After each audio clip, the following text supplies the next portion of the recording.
To begin with, my name is Lawrence Feiner. That's Lawrencefeiner.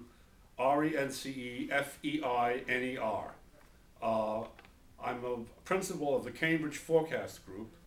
My email address is lfeiner, that's Lfeiner, @gmail.com. And my business partner's name is Richard Melson, Melson. To begin with, shortly after the Israeli invasion of Lebanon in June of '82, I sent a condolence. I called up about 100 people to get their signatures on a condolence telegram to the Lebanese and PLO missions. I called up about 100 people. I got a lot of hang-ups. A lot of people, 100 Jewish people. I called up 100 Jewish people to get their signatures on a condolence telegram to the Lebanese and PLO mission to the UN. A lot of hang-ups. A lot of people said they wouldn't talk to me again for the rest of their lives. But I did get 6 Jewish people, including my cousin Mark, to lend their names to the telegram. Several days after I sent the telegram off, I got a call from the Lebanese mission saying that this was the only condolence they got. They didn't get one from the Arabs, they didn't get one from the Europeans, they didn't get one from the Asians, and they didn't get one from the Americans. That this basically, so far, was their only telegram of condolence, or letter of condolence, or call of condolence. In fact, I was reading in the New York Times, that after the invasion there was an old Palestinian woman sitting on a rock saying, damn the Arabs, for not helping. In other words, for not helping. And also, my partner Richard sent a letter to Mideast magazine in which she said, I am an American of Polish Jewish origin and a survivor of the Holocaust. Being a refugee myself, I am appalled at the spectacle of refugee camps being attacked by the most modern and lethal weaponry. As an American and as a Jew, I wish to apologize personally to all the Lebanese and Palestinian people for Israel's brutal attack on Lebanon. The ironic thing is, shortly after the invasion, the news coverage was almost uniformly positive. In other words, Newsweek magazine had an article in which they wrote, and I think I'm quoting it, I'll try to quote it correctly, with Old Testament fury, Israeli tanks rolled across the Lebanese border in order to rid Israel of PLO terror. And after Sabra and Shatila, this tone changed. In fact, Newsweek magazine had a cover showing a dove bleeding with a knife through its heart, and the title was Israel and America, Mortal Friends. And there was a letter to Time magazine saying, for every PLO supporter Israel kills over there, it creates 10 PLO supporters here. Okay, basically, all right, so basically that was so much for the Israeli invasion of Lebanon. Now I want to concentrate on the second Palestinian intifada, or uprising. Well, intifada literally means shaking, shuddering. It means shuddering. It's to shake off the occupation. And this started in the spring, rather in May of 2000 it started. And at that point, the New York Times had readers' forums where readers could go on the forum and they could argue about articles in the paper. They could argue with each other. They could express opinions about the editorials. And I was the only person there who was pro-Palestinian.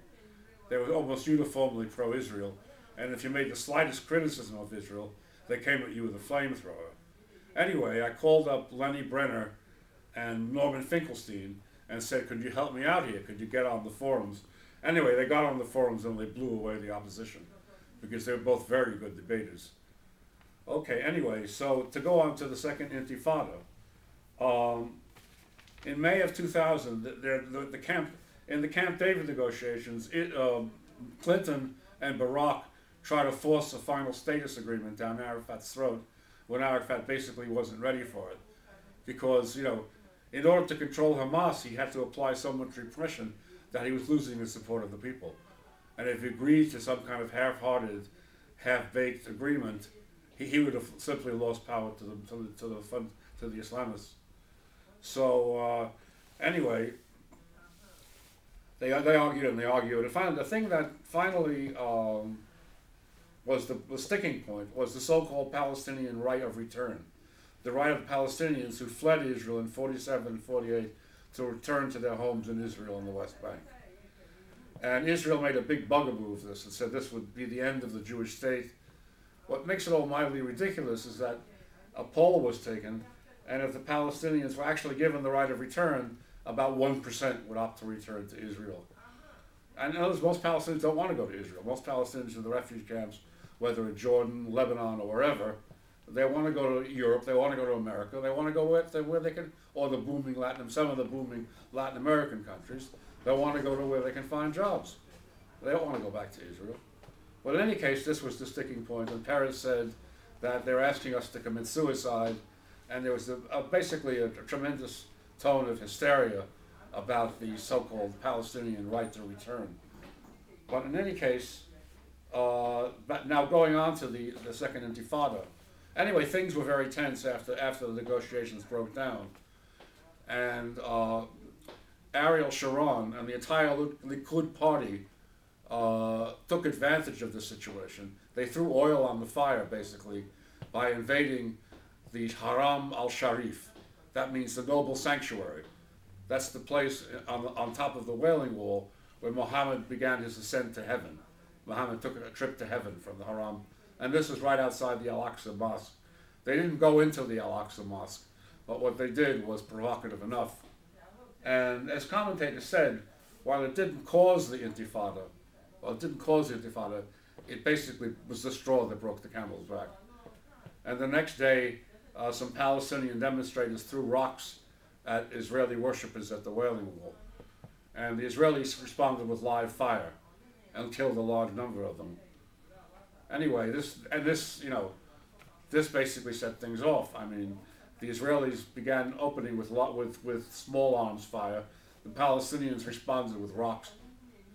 The Israelis responded with heavy artillery and tanks. The Palestinians responded with small arms fire, and then the Israelis responded with F-16s and Apache helicopters. In fact, at one point, they nearly shot up the Church of the Nativity. So, okay, basically, the